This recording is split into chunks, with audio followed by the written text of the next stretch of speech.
Hello दोस्तों, नमस्कार।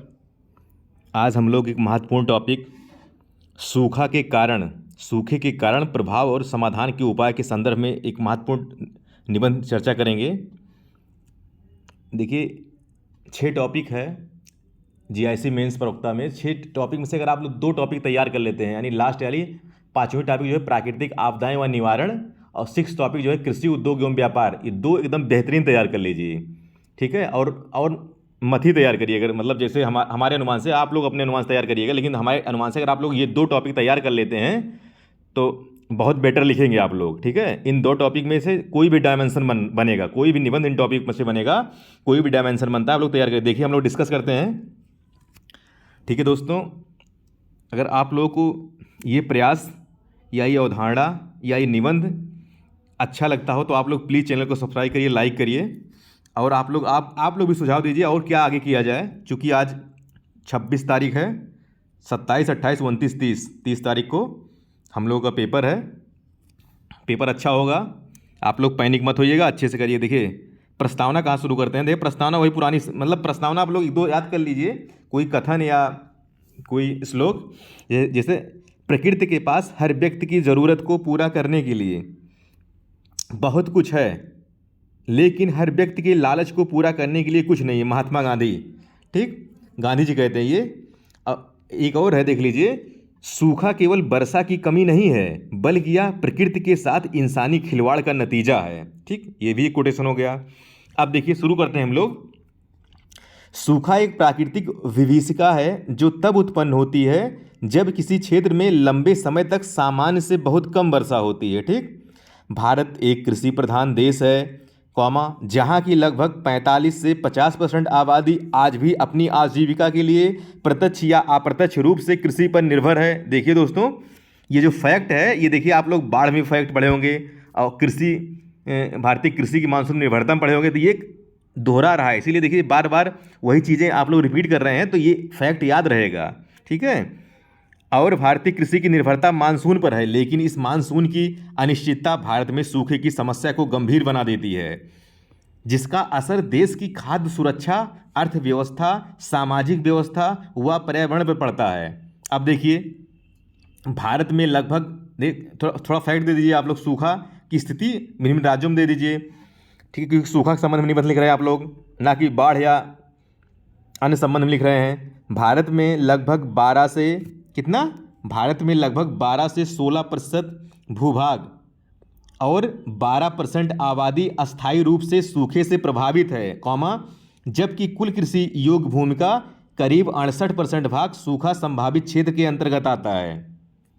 अब देखिए, प्रमुख प्रभावित राज्यों में देख लीजिए। देखिए, ये राज्य में उल्लेख कर दिया हूँ, लेकिन आप लोग इतना याद नहीं होगा ना, इतना लिखिए, 1-2 राज्य दे दीजिएगा। मैं तो इसे जानने के लिए लिख कि कम से कम 1-2 राज्य आप लोग याद रहेगा, इतना राज्य दे दिया हूँ। देखिए, राजस्थान में सूखा प्रभावित है, महाराष्ट्र का मराठवाड़ा और विदर्भ है, मध्य प्रदेश का बुंदेलखंड एरिया है, यूपी का बुंदेलखंड है, जो दोनों बुंदेलखंड में एमपी भी यूपी भी है, थोड़ा थोड़ा भाग, कर्नाटक, उत्तरी कर्नाटक है, झारखंड का पलामू है, उड़ीसा का कालाहांडी है। अब देखिए कुछ जो वर्तमान स्थिति दे दीजिए। अभी देखिए, इंडिया ट्राट मॉनिटर, क्या ये लोग, अगर आप लोग याद रहेगा दे देंगे, बहुत बेटर रहेगा, नंबर मिलेगा। समझ लीजिए कि रिपोर्ट के अनुसार भारत के लगभग 50% से अधिक कृषि क्षेत्र में मिट्टी की नमी में भारी कमी देखी गई। अभी आई ये रिपोर्ट 2026 में।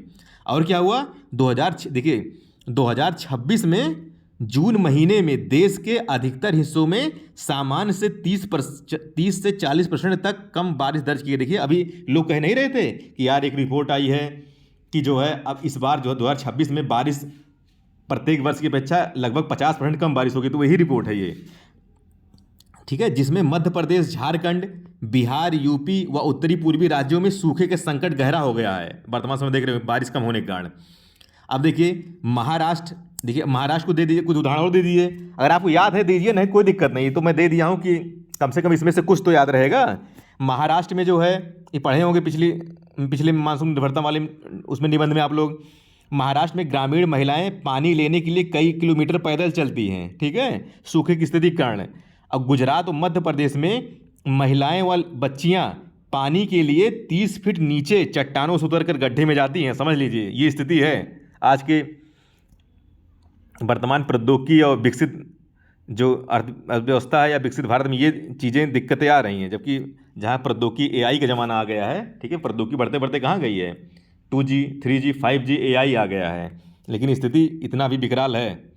नेक्स्ट देखते हैं, भारत में सूखे कारण दे दीजिए आप लोग। कारण में जान ही रहे हैं, ये हमेशा आप लोग देखे होंगे, चाहे वो बाढ़ में चाहे वो मानसून निर्भरता में, तो एक मानवीय कारण होता है, दूसरा पक्ष क्या होता है, प्राकृतिक कारण होता है। और मानवीय कारण में क्या है, भूजल का अत्यधिक दोहन हम लोग कर रहे हैं, वनों की अंधाधुंध कटाई कर रहे हैं हम लोग, जल संसाधनों का खराब प्रबंधन, यानी पानी छोड़ दे रहे हैं, खुला पानी वही रहा है, गलत फसल चक्र का प्रयोग कर रहे हैं, यानी कि जहाँ पर बारिश संभावना कम है वहाँ भी हम लोग धान और गन्ने की पैदावार कर रहे हैं, जबकि वहाँ पर मोटे अनाज पैदावार मतलब मोटे अनाज को उगाना चाहिए। अब प्राकृतिक कारण क्या है, मानसून की विफलता हो रही है। क्यों? क्योंकि अधिक 75% वर्षा भारत में दक्षिणी पश्चिमी मानसून से होती है। और उसको प्रभावित कौन कर रहा है मानसून को, वो ग्लोबल वार्मिंग प्रभावित कर दे रहा है, एल नीनो प्रभावित कर दे रहा है। देखिए एल नीनो का प्रभाव कम वर्षा वाले क्षेत्र, अब देखिए थोड़ा इसका विस्तृत देख लीजिए आप लोग। देखिए अब देखिए क्या, यदि इतिहास में सूखे की स्थिति को देखें तो चाहे वह प्राचीन काल हो या मध्यकाल हो या आधुनिक काल हो, सूखे की स्थिति आती थी। लेकिन अब देखिए, लेकिन वर्तमान समय भौतिकतावादी प्रवृत्ति व मानव द्वारा प्रकृति का अतिशय दोहन के कारण सूखे की बारंबारता व विकरालता को बढ़ा दिया है। ठीक, जिसके कारण उड़ीसा के, देखिए हम लोग, अगर आपको याद है दे दीजिए, बहुत प्रभावित करेगा आप लोगों को। जिसके कारण उड़ीसा के, यहाँ पर अंडरलाइन कर दी, उड़ीसा के कालाहांडी में भूखमरी व दूसरी ओर गुजरात व महाराष्ट्र मध्य प्रदेश जैसे राज्यों में विकसित प्रौद्योगिकी के बावजूद महिलाओं को पानी के लिए 30 फीट नीचे चट्टानों के सहारे उतरने का समाचार दिल को झकझोर देता है। अब देखिए, ठीक है, कारण प्राकृतिक कारण देखिए, मानसून की कारण, अब उसको जो पिछला हम लोग कारण पढ़े थे पहले, उसको हम लोग थोड़ा विस्तृत देख लेते हैं।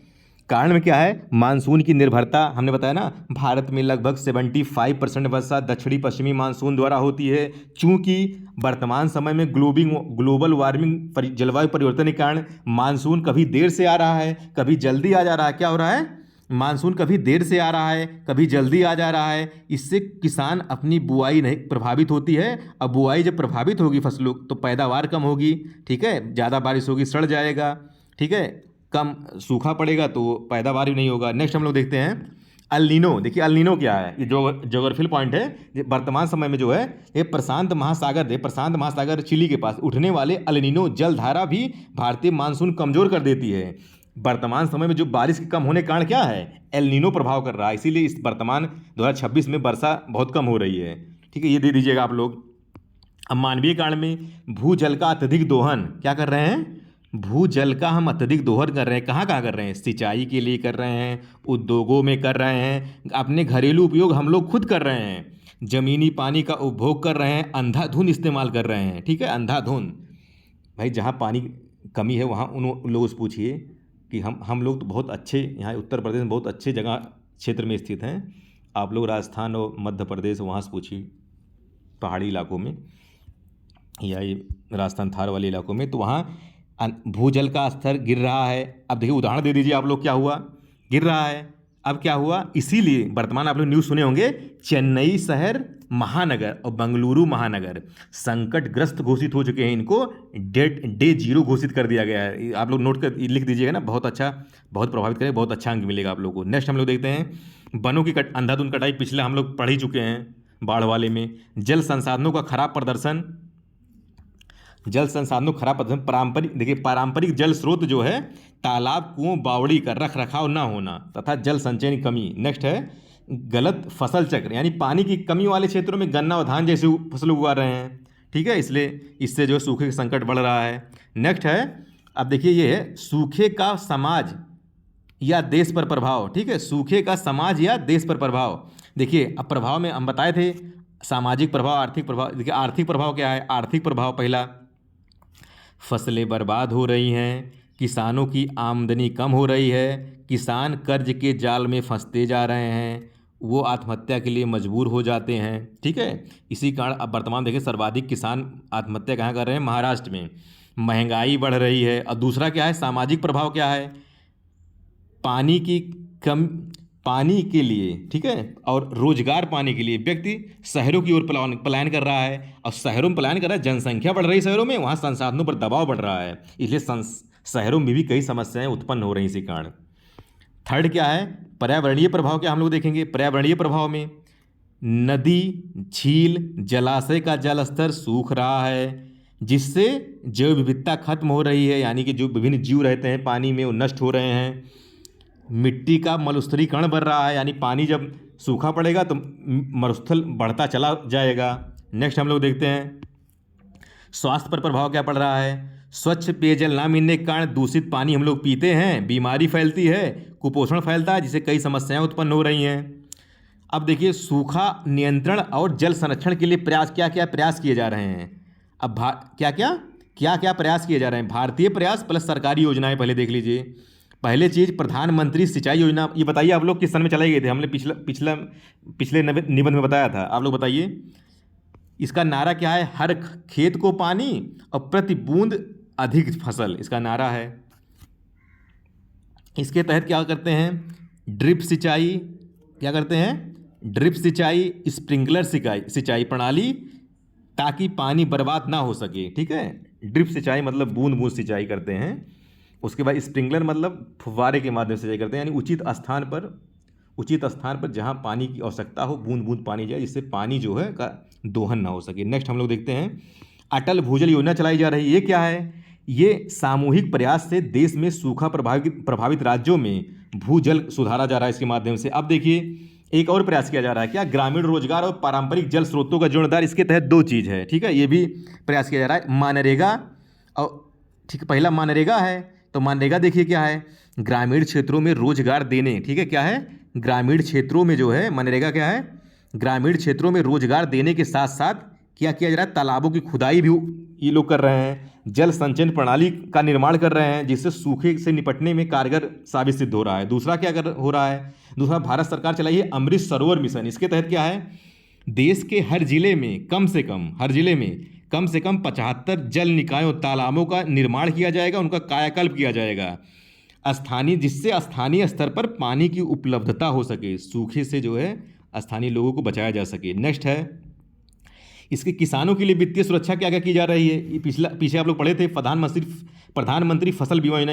ये आप लोग बताइए कब चलाई गई थी। कई बार ये पूछ चुका है जीएस में, कब चलाई गई थी ये प्रधानमंत्री फसल बीमा योजना। प्राकृतिक आपदा से अगर फसल बर्बाद हुई है, ठीक है, प्राकृतिक आपदा से फसल बर्बाद हुई तो किसानों को वित्तीय सहायता दी जाती है, उचित मुआवजा दिया जाता है। अब देखिए अंतर्राष्ट्रीय प्रभाव देखिए, अंतर्राष्ट्रीय प्रयास क्या है, अंतर्राष्ट्रीय प्रयास ये भी आप लोग देखिए, क्योंकि देखिए निबंध 1000 शब्द में लिखना है, ठीक है, 1000 शब्द में लिखना है, तो आप वहाँ पर राष्ट्रीय प्रयास, अंतर्राष्ट्रीय प्रयास, राष्ट्रीय योजना क्या प्रयास किया, सामूहिक प्रयास क्या किया गया, सब लोग आप देते रहिए, जो याद आए क्रमबद्धता देते रहिए कि 1000 शब्द लिखना है, 10 पेज लगभग लिखना है, समझ लीजिए। अंतर्राष्ट्रीय प्रयास क्या है, देखिए अंतर्राष्ट्रीय ये लोग आप लोग जीएस में पढ़े होंगे अंतर्राष्ट्रीय प्रयास। ये चीज़ देखिए, संयुक्त राष्ट्र जो है मरुस्थलीकरण रोकथाम अभिसमय, ठीक है, बार बार ये इसका हर साल शिखर सम्मेलन होता है, इसका UNCCD कर का है। तो ये इसका उद्देश्य क्या है, 2030 तक जो खराब हो चुकी भूमि है उनको बहाल किया जाएगा, ये मरुस्थलीकरण। दूसरा क्या है,